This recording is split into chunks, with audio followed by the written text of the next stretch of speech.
You're listening to The Partially Examined Life, a podcast by some guys who at one point set on doing philosophy for a living, but then thought better of it. Our question for episode 343 is something like, what is our metaphysical relationship to the good and the beautiful? And we read selections from Plotinus's Enneads, originally collected around 270 CE, but here presented as the first four essays of The Essential Plotinus by translator Elmer O'Brien in 1964. For more information about this book and the podcast, see partiallyexaminedlife.com. This is Mark Linsenmeyer, loving filth for filth's sake in Madison, Wisconsin. This is Seth's soul, imprisoned in Seth's body and exiled from the divine in Austin, Texas. This is Wes Alwan, a fugitive from the divine, hiding out in Cambridge, Massachusetts. This is Dylan Casey, living in borrowed being in Madison, Wisconsin. And I'm Chris Sunami, and I am existing in one of God's dreams. Oh, that's nice. Welcome back, Chris. Thank you. This has long been on our list, and we had a guest for it, and then we didn't have a guest for it, and it just kept getting pushed down, and I think Wes poo-pooed it a lot. No, I didn't. What are You did. about? You did. You said this is not necessary. It will be redundant of other things. I never said that. I'm saying there's a reason why we didn't do it. You got to years ago. send me evidence of the, I don't know. I guess I forgot. I think I said it wasn't a high priority, which would have been wrong. I can see myself saying that, and that was wrong. I apologize for that. I've kind of noticed that Mark always blames you for whatever it is. Yeah, I have actually very little control over the episode schedule. Before we start the conversation, can I do a commercial? Yes. In addition to being today's featured guest, I'm also the editor for the Partially Examined Life book, which is now available on Amazon. It's also, if you go to your local bookstore or library and pester them enough, they should be able to order copies. I can actually confirm that works. And I would really, really encourage you out there, if you are a fan of the podcast, which I assume you are because you're listening, or even if you hate the podcast, which would be odd for you to be hearing this, go get a copy of the book because it's a really good book. We have 18 episodes. They're from all across the podcast history. It's really a range, everything from ancient Greek. We have a couple of the ancient Chinese philosophers.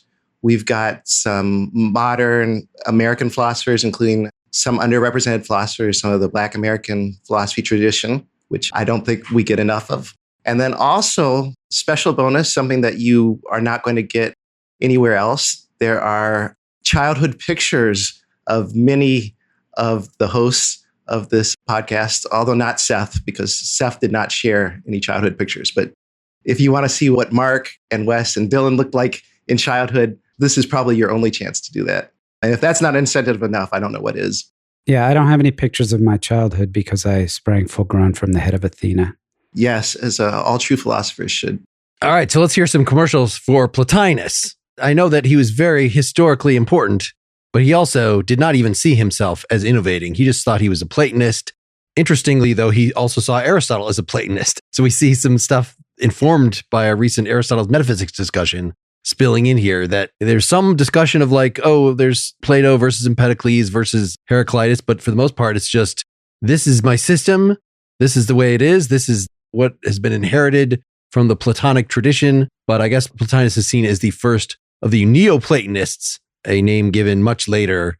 Yeah, the thing that fascinates me about Plotinus is that from our point of view in history, we look and we think, oh, Plato and then Plotinus, and we think of them as being close together. But it was actually 600 years after Plato. The ancient Greek society had been replaced. It was now the Roman Empire. And all that time, for 600 years, people had a basic way of looking at Plato, which was really Aristotle's way of looking at Plato. And my perception of how Aristotle looked at it was, he was like, well, Plato, of course, great man, intelligent, innovator, but he got a lot of things wrong. His arguments don't really make sense. And luckily, I'm here to fix that. And my system is the perfection of all the kind of things that Plato started to look at, but didn't really do all that great at. That was kind of the point of view, I think, for a lot of people for Plato, and they primarily saw it that way, and they saw Plato as doing kind of an imperfect version of what Aristotle was doing. Plotinus comes along 600 years later, and like you said, he doesn't even necessarily recognize that it's a different view on Plato. It's very natural to him to see Plato this way. I think what he's basically saying is, it's not really that Plato is making these bad arguments because he doesn't know any better. He's making arguments that don't exactly work because he wants you to think a little deeper. And what Plotinus thinks that Plato's thinking about, which I agree with actually, is that He thinks that everything that Plato is talking about is really about another level of reality, a deeper level of reality, and that we're living in kind of a degraded, debased version of that reality. And because of that, we can hint at things in the real reality, but we can't entirely summarize them. We can't completely bring them into our reality because our reality is not pure enough to hold them. So part of the reason that all of Plato's arguments are a little bit bad at a certain level is because they're part of an imperfect world and they're meant to make you think of a perfect world. When you get to a point where something doesn't quite fit, you're not supposed to say, oh, this is just a mistake. You're supposed to think, oh, what would the world be like where this was actually true? When I kind of discovered Neo-Platonism, it really made a lot of sense to me because that was how I read Plato as well. I think you're right that the characterization of Plotinus as looking to a more perfect world or a perfect existence or both, and ours is a reflection, imperfect one. It seems like a sort of consistent riff on the allegory of the cave and the notion of the forms and stuff like that. And I certainly see that part reflected in Plato, and that question of form is exactly one of the prime things that Aristotle is addressing himself. In that respect, I get how Plotinus is ending up where he's at. And he has a kind of, I go back and forth between a charming and a infuriating, irritating kind of earnestness about there being another world that is reflected. I'm looking forward to going through the discussion about it. I will confess at the outset, I find myself completely nonplussed about maybe the way it is. I can follow the presentation and I get it. The very basis of the conclusions about there being a formally perfect world, then ours is a debased one, and our senses are the corrupt rendition of that. I find it a hard pill to swallow and a hard point of view to really understand, even if it is sort of consistent. It does seem to be something where people either resonate with it or they don't. Sure. And I think one of the things about it is it's very opposite to sort of the modern analytical tradition that we're kind of more used to. And a lot of it is that, at least for me, when I'm reading Plotinus, it's clear to me that the details don't really matter to him. And I think that's what's frustrating in him for people who are more used to kind of a more rigorous approach to philosophy. What Plotinus is saying is, well, if you need arguments, I'll give you some arguments. But because he doesn't believe this argument is ever going to fully capture things, he's a little bit more casual about the details. And I think you contrast to somebody like Aristotle, who's really trying to get things right, or some of the more modern philosophers, people who are really sitting down and working out all the details, and the details are really important to them. I think they're not really important to Plotinus. I think he thinks that they're not really important to Plato. I think I disagree. I think he's pretty careful that he's trying to capture the system. I mean, Plato was pretty systematic in like the Timaeus and things, but then there's always this question, is Plato giving just myths? What is he actually saying, especially in the Phaedo? But at least according to the person writing the introduction to the book, O'Brien, Plotinus was trying to take what Plato said at face value and give a very consistent system based on this. We read 4 essays. The first was on beauty.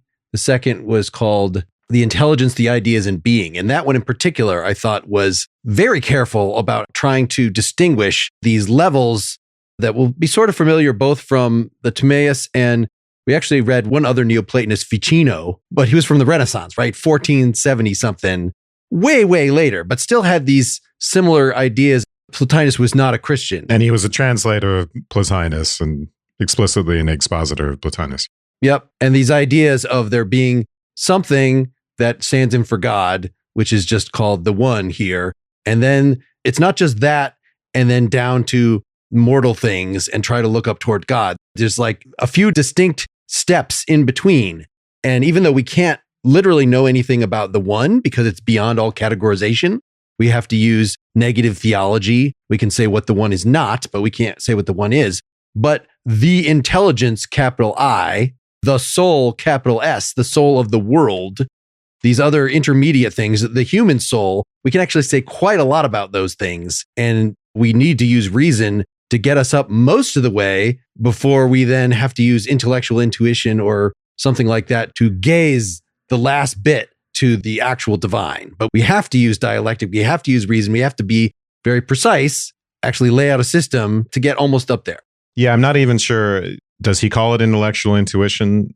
I don't know. He calls it intuition at some point. It seems like it's something beyond even intellectual intuition, because we normally think of intellectual intuition as the thing that gives us access to the forms, which are in the realm of the intelligible, which he seems to identify with the intelligence, right? The intelligence, caps, is just the realm of Platonic forms. So we do have some access to that. We don't normally think of intellectual intuition as discursive per se, although it supports discursive reasoning. But the one is something that is even beyond the forms and is beyond being. I thought this was the most important. Obviously, the fourth one that we read, The Good of the One, seems to me to be the meatiest and most important of what we read. And it takes an idea that's there, of course, in Parmenides and Plato to some extent, but also in Aristotle, the significance of unity for being, and takes that into a really interesting metaphysical territory, to this idea that there must be a principle which transcends being, the principle of oneness. The one cannot even be an entity. So I find that part highly interesting. I would agree with that. And I wanted to just harken back a little bit. If I'm understanding the history correctly, this is an exceptionally influential text. Basically kicked off hundreds of years of medieval scholasticism. He says at one point, and again, this is probably in the translation, but transcendental communion, as this unity with the one is achieved through transcendental communion, which should sound familiar, I guess, to Catholics. So given his historical importance, I would think we should be cautious of, like, if it doesn't exactly ring to our modern ear the way we might wish it to do, he clearly was hitting on a nerve. He did something that people found really important. I think to Seth's point, Plotinus was very important, and he continues to be more important and more alive, I think, in the religious tradition. I think I'm probably kind of more connected with that than you guys, but in religious circles, I mean, this is a live philosophy. Usually we consider it as having kind of passed into Christianity through Augustine, who had studied kind of Neo-Platonism before he became a Christian, and then was very influential as an early theologian.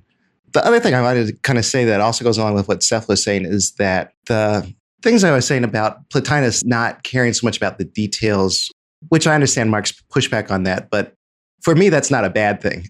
So it may have sounded like a criticism, but that's what I like about Plotinus, because I think he's looking at things that are a little bit more important. I do think, to Mark's point, that he is trying to kind of create a ladder up to this higher level of thought. And he's definitely taking inspiration from this idea of Plato, that you can get out of the cave, that your intellect can lead you up. But I think he also can give you something that's close, something that is outlining something that he thinks is real and valuable, but it's not going to be that pure thing. You know, he can talk about the one, but you're not really going to understand and apprehend the one. We're in a debased reality. We're not pure intellect. We are kind of in this corruptible, mortal world. And because of that, we can get close to apprehending some of these things, but we can't really get all the way there. And I think Plotinus understands that, or at least it's something that he accepts as a baseline. You brought up the ladder, and that section is referred to a couple times. That whole description, in fact, connects him directly to the symposium, as far as I'm concerned, and the ladder of love and the discussion of finding the source of all the connections. Even though we're living in a debased world of our senses, it's still the case that we can get the first pull, the first inspiration, the first rung of the ladder through beauty of physical form, which is straight out of the symposium. Yeah, no, I think that's a real connection. Something that's always stood out for me in Plato that I think you really find highlighted in Plotinus is, I mean, we always talk about problem of evil, but I think in a lot of ways, Plato and Plotinus are talking about the problem of good, meaning that it's really hard to explain how there can be real good in the world. It's easy to explain evil as like a corruption of things that are better. But when we see something that's really, truly transcendently beautiful, or when somebody truly, truly does a really good and selfless act, or when somebody is really, truly loving, it's hard to explain where something like that can come from, because it does seem like it's something that transcends or is higher than the ordinary world that we interact with on a day-to-day basis. I want to retract my use of the term intuition before of how we get to the one, because I was searching through my notes and I don't actually see that. In fact, he says, this is the first, I think maybe one of you can remember something else. I don't feel like we've read an explicitly mystical text than what we see certainly in the last half of this last essay about the one. In the first essay, as Dylan was saying, is sort of just regurgitating the symposium in a lot of ways about beauty, that's the way to climb the ladder. But we don't get to climb all the way just by moving our eyes from the material to the intelligible. Like, that's great. But again, the one is beyond even the intelligible. It is beyond ideation. We're going to have the same metaphysical problem. In fact, if it truly is just singular and we're saying it is everything, how could that even coexist with a plurality? Even the statement of the very metaphysical point is sort of beyond our understanding. We can't understand how there could be unity, yet also multiplicity. He has this very interesting story about how the one sort of serves like a form, like every other thing that is an individual. It is a unity. It's getting that unity from the form of oneness, but it also has to be beyond any sort of form. It serves as a template for other things, but it doesn't seek toward anything. And the way that we realize this, because the one is everything, is we have to close our eyes, shut out anything that would distract, and see the inner core of ourselves that we are revolving around. We don't see the one, but we are one with it. He actually uses that term. Yes, to have an experience, not say grasp, because that's not the right word. We can't have knowledge of the one. We can only be unified with it in some sense. It's an experience involving unity with the one, which is also a return in a way to the unity of the self. He uses this metaphor of concentric circles, where the center of our circle coincides with the center of the one. And that coincidence, in a way, that identification, that merger, is the kind of experience that gives us access to the one, as opposed to discursive knowledge, which would involve representation and all the rest of that baggage. Who needs that when you can just merge right in? The physical analogy is like a resonance, in that you have some kind of motion that then causes an adjacent thing to partake of the same motion. A tuning fork. You hit a tuning fork and you put it on a string, and if it's the right string, the string will start vibrating. It doesn't even have to be touching it. It can be touching it through the air. So it's then vibrating at the same frequency. I think that's your metaphor. It's my metaphor. Plotinus loves metaphors, though. It's a good metaphor, but No, it's a great metaphor. And Plotinus is kind of a douchebag for calling Empedocles too poetic, because he certainly is poetic himself. But the introduction and I guess it was the translator or the editor of the version we read, makes clear that there's a very strong direct line from Pythagoras to Plotinus, and that the notion of harmony, mystical transcendence, harmony of spheres, harmony of music, all that stuff is very much in line with the Pythagorean strains of thought and influences that are clearly here. And in fact, if you're trying to talk to somebody about what kind of semi-transcendent or apophantic kind of experience would be, and you were trying to use a metaphor, you get a lot better results using music as a metaphor than a lot of other things. Let's stop for some sponsor messages. What if adversity isn't something to overcome, it's something to seek out? That's the question Ashke Nanavati asks in his philosophy of Fearvana. Maybe suffering, pain, and fear are the access points to a life of true joy, meaning, and fulfillment. Asif Manvi from CBS's Evil portrays Ashke in this docudrama that lets you hear from the real Ashke and from Asif Manvi playing him in scripted sequences, dramatizing his incredible life as he volunteers for the military and puts himself in danger, helps orphans in war-torn Africa, and plots an extraordinarily dangerous solo trek across Antarctica. Find your own Fearvana and listen to Fearvana starring Asif Manvi from Voyage Media anywhere you listen to podcasts. I do want to say that he does have a pretty detailed psychology to all of this. So we're getting these high-fluting metaphors, but we are getting ideas about what would happen psychologically, or what the therapeutic method, let's call it a therapeutic method, would be for getting to the one. So for instance, in section 8 of that fourth essay that we read for today, he'll suggest that we can get to the one by eliminating inner difference within ourselves. The one doesn't contain any difference, so we are present to it when we no longer contain any difference. which means in a way just emptying ourselves of multiplicity, including multiplicity of thought, which you can kind of imagine, even though Plotinus doesn't talk about meditation, you could think of that as something that's reachable through some practice like meditation. And that's when this concentric circles metaphor comes into greater effect, because he gives us a further metaphor of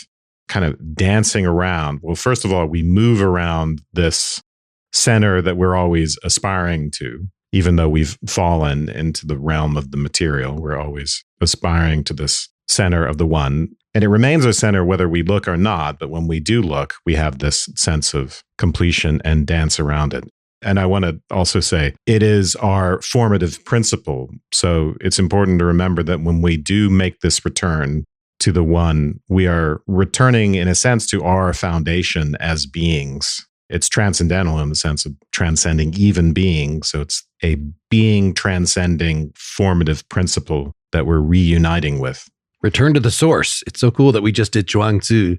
That's like, the independent studies have come up with the same ideas. I really resonate with your talking about the concentric circles. The metaphor I always use, and I'm sure it's not original, but I can't tell you the source of it, but the metaphor I always use for the Neo-Platonic worldview is that you have the one kind of at the center of like a solar system. It's really like the sun, which of course is also the metaphor that Plato uses in the cave. But then you can imagine kind of the forms orbiting closely around the one, and then other ideas are orbiting a little further, and then our world is somewhere pretty distant. But again, we can kind of translate ourselves closer to the center through some of the methods that Wes was talking about. And again, like in the cave, the one is important because it's the source of all light, metaphorically, as in terms of all goodness, all truth, all love, anything.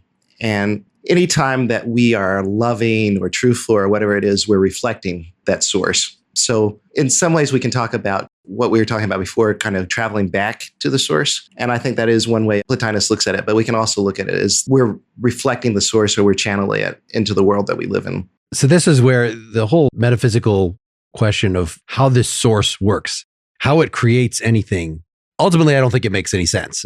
But the one can't have blueprints in it. It can't have the forms in it because it's the one. It doesn't have parts. It doesn't have ideas. It doesn't change.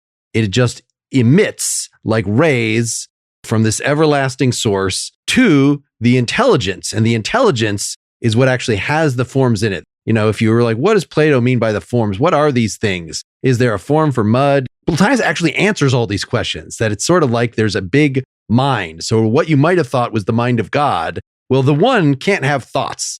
The one can't reflect on anything, but the intelligence, the vestibule to the one, the creation would have to flow through the intelligence. It's actually the intelligence that is in turn controlling the soul, capital S, which is the world soul, which that in turn is overseeing the individual souls of things. He's just taken this hodgepodge of Platonic ideas from the Timaeus, the world soul, and then individual human souls, the Phaedrus, and he's put it together into a kind of system.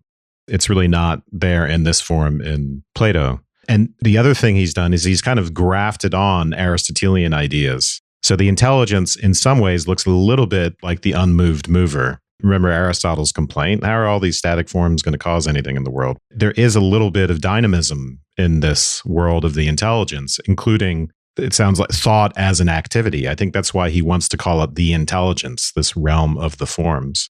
Forms are actually, in a way, self-grasping, self-thinking entities on analogy to Aristotle's thought thinking itself in the unmoved mover. He just doesn't think the ultimate principle is going to be where Aristotle thinks it is in the unmoved mover. It's got to be something beyond that. What Mark's pointing to, I think that's the biggest challenge to the Neoplatonic worldview. And it's really problem of evil in another form, because if the one is absolutely good and perfect and self-sufficient, it's really hard to explain how anything else exists at all. Even the forms themselves are kind of a lesser copy of the one. It really is hard in that worldview to explain, like, why would there be lesser copies? And then definitely, why would there be a world where bad things happen and things like that? Yeah, he'll say at a certain point, the one is supposed to not need anything. And this is something, of course, that shows up in theological tradition again and again afterwards, and descriptions of a Christian God. But in the end, he's going to say something like the one can't really fulfill its potentiality unless it unfolds its gifts into a corporeal world, which, by the way, also has a lot of parallels in Christian theology. There's some sense in which creation is a necessary part of the being of the one. It can't just hang out on its own forever, even though it's perfect and it doesn't need anything beyond itself. So it's a paradox. There couldn't be a moment where creation started because it has as its nature that it's always already creating. I think what Wes said is interesting and challenging. There are other places where we see this type of situation where you say creation is a necessary part of its constitution or whatever. And already in just this short tract from Plotinus, that language I think he would balk at. And it's more of what you get in book 4, which talks about the concept of circularity and return. So because beings can only be fulfilled, I don't know if it's all beings, but human beings with a soul, can only be fulfilled in a union or a communion with the one, which is a return, because just like your soul got stuck in your body when you were born and it's going to get plucked out and returned to capital T, capital S soul when you die. It's like this movement, like the one had a big bang, right? And it's a movement of everything sort of back towards the one. The challenge then is, how is it a simple unity without multiplicity? And that's why, to me, the whole thing comes down to, how do you have multiplicity in a unity? He will call it a cause, right? Which, it sounds like we could use the same trick that Aristotle used, which is to say he could be an unmoved mover. Although Plotinus doesn't think the unmoved mover of Aristotle is actually simple, because even if thought is just thinking itself, he still thinks there's a duality there, and he doesn't like that. No, you're absolutely right. There's as a final cause, potentially, as the good, which I think he is identifying the one with. It could magnetically induce multiplicity around it, even though as a magnetic pole, it's simple. But then you might want to say, well, if it's causal, even if it's final causality, if it's magnetic, let's say in some way, if it's producing desire in us, doesn't that imply complexity? That's problematic, but it's less paradoxical than the fact that the one is formless and indeterminate, something that Aristotle hated, that idea. There's nothing can be formless and indeterminate, and yet it is the cause of form and determinacy. Mm-hmm. It's not a being, but it's the cause of being. All that. What are you talking about? How do I draw this causal line between a non-entity and entity? So I still think it's ontologically fascinating. Do we need a principle of unity that transcends being? Just going back to this whole idea of the paradox of the one not needing the world and yet unfolding into it. I think that's at the end of the third book that we read, the third essay, where he basically says it must unfold into souls, into visible effects. It must unfold its powers. And that everything in the world participates in the sense that it participates in the good. I think it's worth emphasizing this relationship between the kind of identity between the good and the one, where for Aristotle, the good turned into the unmoved mover. For Plotinus, it turns into the one.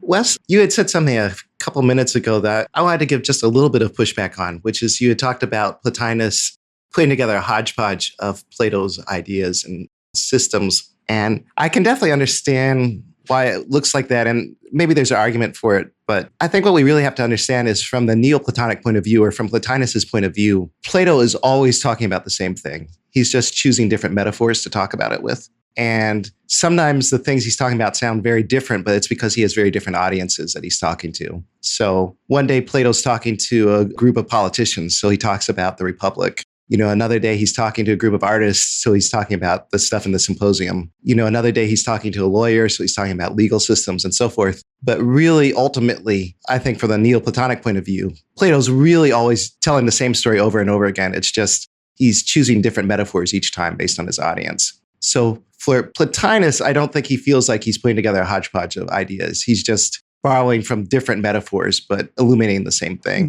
I meant to say he's taking different ideas and systematizing them. And then the question is, to what extent is that system already there in Plato? And maybe, as you're suggesting, in more or less implicit form, so that Plotinus is just exposing the system that's already there. I don't know the answer to that question, but I can say that his presentation of it, he's making connections between different parts of Plato that I hadn't seen there in Plato. Plotinus certainly thinks that he's doing that, connecting the dots. And would consider himself completely faithful to Plato. To the extent that involves an interpretation of Plato and whether he's correct on that, that's a different question. It seems like Plotinus would also deny that he's saying anything different than Plato, even if in calling him a Neo-Platonist, you might say, well, he must be adding some things to it or not. And he is, of course, responding to other traditions that come out of Plato, including Aristotle and the Stoics. And he's critical of them, and he's critical of some of their interpretations of Plato and other expositors of Plato. So he is involved in pushing back on people who have given other interpretations or other elaborations. Even in Aristotle's Metaphysics, as we read, Aristotle's characterization of Plato included all this stuff that was sort of part of the oral teaching that was not just what we're getting out of the dialogues.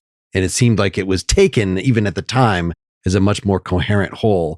I know I would be much less excited about having read a dozen plus Plato dialogues for this podcast if they were all just saying the same thing with different metaphors. That seems such an impoverished way of taking in this wonderful thinker. Yeah.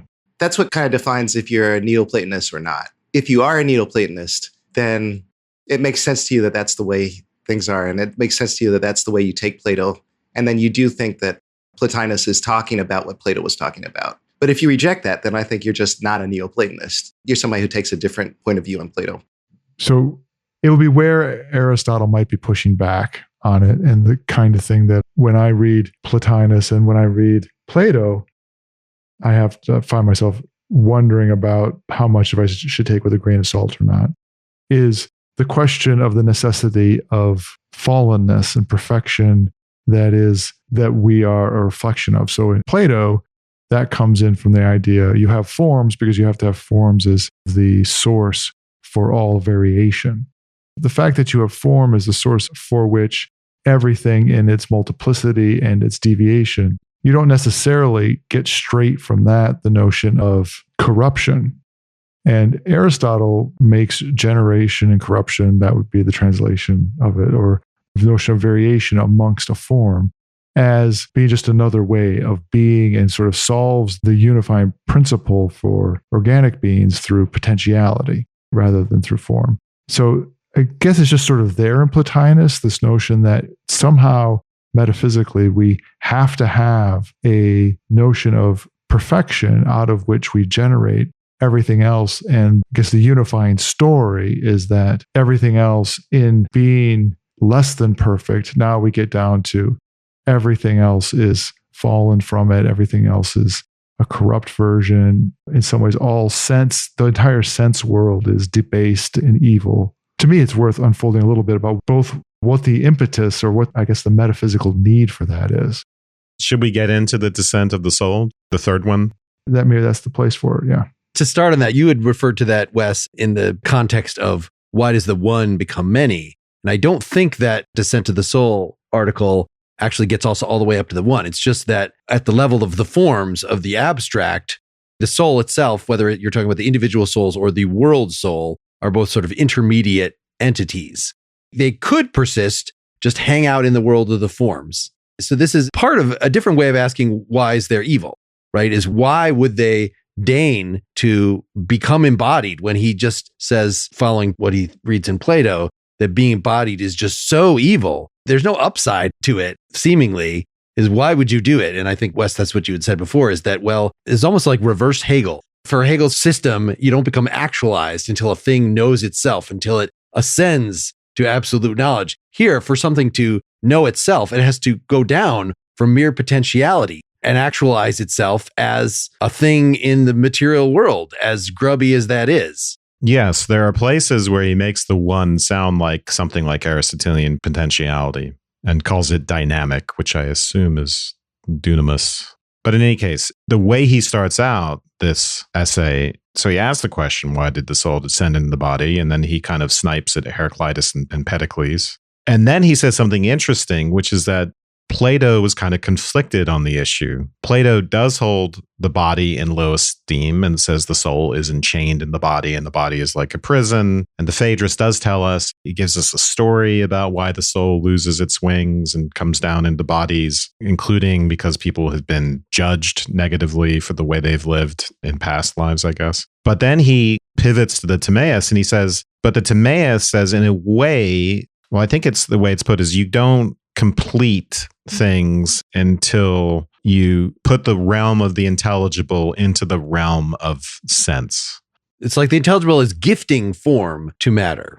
The question that I have in this kind of articulation is it doesn't seem to involve actual cause, but seems to involve, well, if I start from the fact that there's a perfect world out of which this corrupt world, and I guess the insight is that, well, it must be a corrupt evil world because it's obvious. And so then we're going to talk about how it must be a reflection from something perfect. And now we're going to come up with some kind of story for the descent of the soul that tries to articulate, well, why on earth would this happen?